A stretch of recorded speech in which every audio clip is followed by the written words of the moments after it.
दोस्तों नमस्कार, आप देख रहे हैं D7 तक और मैं इस समय मौजूद हूं दिल्ली के जंतर मंतर पे। दिल्ली के जंतर मंतर पर जो आज प्रदर्शन चल रहा है, जो सहारा में जो लोग निवेश किए थे, जो अपने एक एक पाई जोड़ के लोगों ने निवेश किया था ताकि आने वाले दिनों में लोगों को जो काम आएगा, लेकिन आज उन लोगों को ये स्थिति देखने को दिन आ गया है कि ये लोग आज धरने पे बैठे हैं।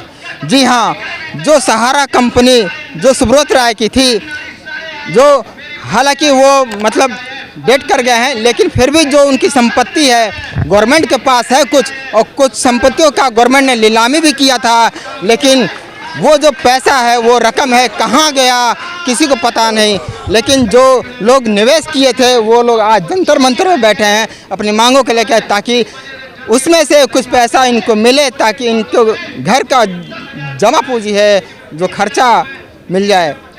ऐसी स्थिति है इन लोगों का कि मैं आपको बता दूं कि जेवर गिरवी रखने गए थे, लेकिन बैंक वालों ने मना कर दिया। मंगलसूत्र को कूच के उसमें से सोना निकाल के लेके आओ तो हम इसको गिरवी रखेंगे।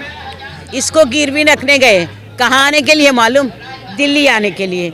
इसको गिरवी रखने के लिए गए तो बैंक वाले बोला, माताजी ये मंगलसूत्र है, ये मंगलसूत्र है, इसको गिरवी रखेंगे नहीं, इसको गिरवी नहीं रखेंगे। अगर जाओ घर जाके इसको तोड़ फोड़ करके लेके आओ। मंगलसूत्र एक महिला की आत्मा समझ जाती है, उसकी दिल होती है। जब मरते हैं तो तब मंगलसूत्र उसके गले से निकाला जाता है, पति मरते थे। ये मंगलसूत्र को जाके तोड़ो या नहीं तो इसको कोई चीज़ बना के लेके आओ, तब हम आपको पैसे देंगे। बताइए, ये हालात है, अपना पैसा ही मांगने के लिए ये स्थिति लोगों को देखना पड़ रहा है। ऐसा है अपने देश का विकास। देखिए सामने इतना अच्छा विकास चल रहा है कि आपको हैरत होगी। और आने वाला 2024 का चुनाव भी है सामने। जैसे जैसे चुनाव आता है, एक एक मुद्दे को लेकर सरकार आती है,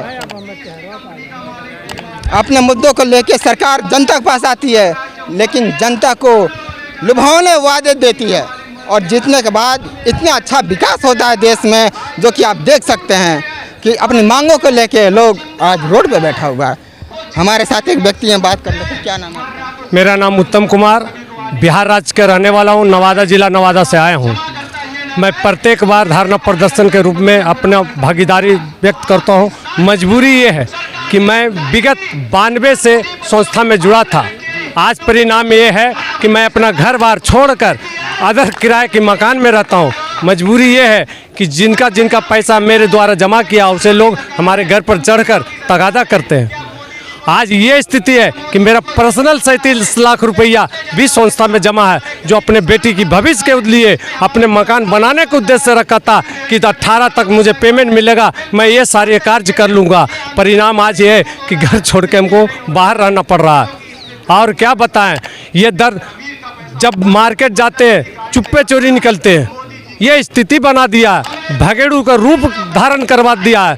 15 में कंपनी का कार्य पर प्रतिबंध लगा, लेकिन फिर भी पिछले दरवाजे से 3 साल मोदी सरकार ने उस कंपनी को छूट दिया और कार्य करने दिया, जिसका फलस्वरूप ये है कि जो भी उस पीरियड में कन्वर्ट करने का कार्य था वो किया।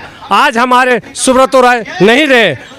जब एक छींक देते थे उस ज़माने में तो हमारे कानों में आता था, आज एकाएक मर जाने की सूचना देता, न बीमारी का सूचना मिला, न किसी तरह का विषम परिस्थिति की सूचना मिला, एकाएक मृत्यु का सूचना मिलता। ये पूरी साजिश है। इसके अंतर्गत इसको CBI से जांच होनी चाहिए। और जो पोर्टल आपको शाह जी लागू किए हैं, उसमें पोर्टल तो लागू कर दिए, लेकिन उनका नोटिफिकेशन जारी नहीं किया। आगे नोटिफिकेशन नहीं जारी करेंगे तो लोग कैसे जानेंगे कि भाई हमारा कब और कैसे कैसे पैसा मिलेगा। आप एक तरफ 1 से 10,000 की बात किए, अभी 19,000 की बात कर रहे हैं, तो बात तो आपका बदलते रहता है। इससे पूर्व CSC में आप आवेदन करने किए थे, उसमें भी मैं आवेदन किया था। ये आपका पोर्टल जब से आया, मैं पोर्टल में अप्लाई नहीं किया क्योंकि बातों में दम नहीं है। उसका नोटिफिकेशन जारी नहीं किया गया, किस भरोसे करें? नोटिफिकेशन अगर करते तो क्लियर मामला होता कि हमको किस रूप से कब कब कैसे मिलेगा। तो आखिर आप लोग यहाँ कब तक बैठेंगे? जब तक भुगतान नहीं, आखिरी मेरी लड़ाई है, भुगतान नहीं जब तक लेंगे तब तक यहाँ से हम जाएंगे नहीं। लगभग कितनी संख्या होगी आप लोगों की? आज ठंडे की मौसम थी, कुहासा था पूरे यूपी से लेकर दिल्ली तक, इस कारण बस हमारा जनसंख्या थोड़ा कम हुआ पहले के बनिस्बत। क्या नाम है सर आपका? मेरा नाम आचार्य ललन है। हाँ, मैं आप लोग सहारा में जो निवेश जी जी जी अपने एक एक पैसा जोड़ के सहारा में एक एक पैसा हम लोगों ने जोड़ा और एक एक पैसा गरीबों को जुड़वाया। आज हम लोगों को निकलना, घर से निकलना मुश्किल हो रहा है, क्योंकि उन गरीबों का पैसा है जो रोड पर 10-20 रुपया, 50 रुपया, 100 रुपया कमाते हैं, उसे 10-10 रुपया इकट्ठा कर करके और इस सहारा में हम लोगों ने जमा किया। आज वही सहारा हम लोगों को बेसहारा कर दिया। वही सहारा, आज हम किस पर विश्वास करें? विपक्ष भी ऐसे गद्दार है और सरकार भी ऐसे ही है। कोई भी पक्ष वाले भी नहीं आता है कि हाँ हम पैसा आपको लौटवा देंगे, कोई भी पक्ष वाले नहीं आता है, और ना ही सरकार के कोई कोई भी नहीं आता है। आज हम लोगों को ये स्थिति हो गया है कि अब खुद लग रहा है कि कब हमें फांसी लगाना पड़े, कब जहर खाना पड़े, क्योंकि उठता है। मैं यहाँ रोक रहा हूँ आपको। चुनाव आता है तो एक एक कार्यकर्ता चाहे किसी पार्टी का हो, वो दरवाजे दरवाजे पहुँच जाता है जी, लेकिन तो ऐसे समस्या में अपना ही पैसा आप लोग मांग रहे वही हैं। हम लोग, सरकार से कोई सुनवाई सरकार ही नहीं, कोई विपक्ष भी हमें सुनने को तैयार नहीं है। हम किसे वोट दें? किसे वोट दें? नोटा को वोट देते हैं, फिर भी गद्दार सब चोर सब आ जाएंगे, बैठ जाते हैं, और वही चोर अब किसे देखिए। एक भी किसी भी पार्टी के, कोई भी पार्टी के लोग नहीं है, किसी भी पार्टी का, न पक्ष न विपक्ष, कोई साथ नहीं दे रहा है, क्योंकि हम गरीबों का पैसा है। अगर यही अमीर का पैसा होता, अंबानी, अडानी, टाटा बिरला का पैसा होता, तो यहीं पर टाटा बिरला, अडानी, अंबानी को पैसा देने के लिए 100 नेता पहुंच जाते, लेकिन उनको तो छोड़ मिल जाता है ना। एक कुत्ता मरता है तो राहुल गांधी जी उठा देते हैं मुद्दा सरकार को घेरने के लिए। अगर सरकार नहीं सुन रही है तो राहुल गांधी कहाँ मर गया? प्रियंका, कुत्ता मरता है तो एक प्रियंका तुरंत मुद्दा उठा देती है। कहाँ मर गए? कहाँ मर गए? वो सारे के सारे नेता मरे हुए हैं, सारे गद्दार चोर सब मिल के पैसा खाए सहारा से, सब मिल के।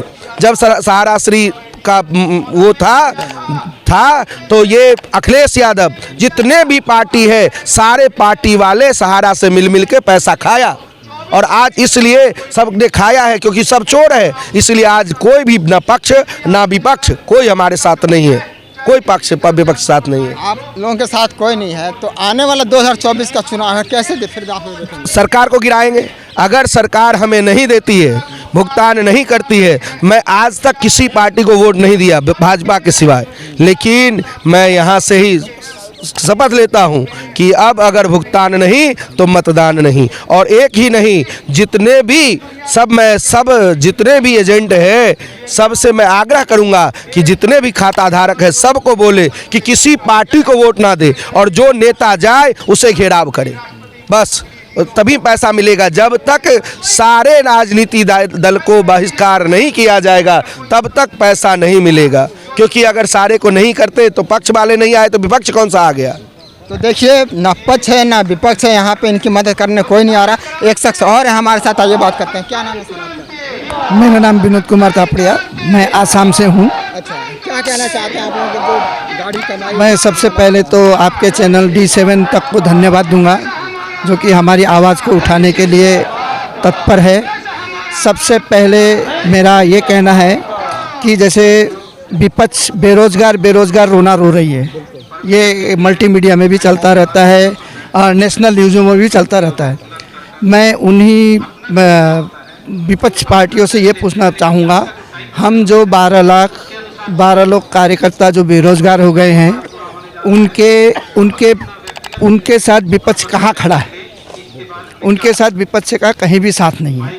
और दूसरी बात, 2012 से ये कहा जा रहा था कि आपकी प्रॉपर्टी पे एम्बार्गो, जब हम पेमेंट की बात करते थे तो आपकी संपत्ति पे रोक लगी हुई है, एम्बार्गो लगा हुआ है, आपको भुगतान एम्बार्गो की वजह से नहीं हो रहा है।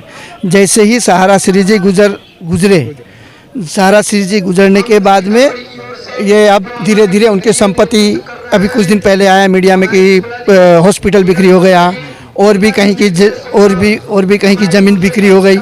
तो जब ये बिक्री हो रही है तो उससे भुगतान क्यों नहीं हो रहा है? ठीक है, ये पहली बात ये।